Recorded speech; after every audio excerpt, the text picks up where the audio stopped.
Ini 3 kul. Kita buat surah An-Nas, Al-Ikhlas dengan Al-Falaq. Sebelum tu, penulisan. Ni jangan risau. Penulisan, kita punya penulis adalah penulis kaligrafi yang bertauliah lah. Memang disahkan.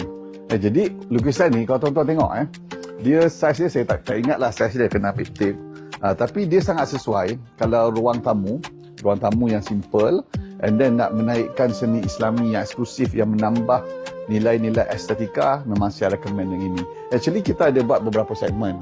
Contoh yang ini kita panggil earth color ataupun earth tone. Jadi dia tulisan dia kita timbulkan, and then di belakang dia tu kita buat abstract, ada warna tanah, and then atas ni lebih gelap, menunjukkan atas ni universe lah ataupun ialah alam semesta. Ini dia punya bahagian tanah.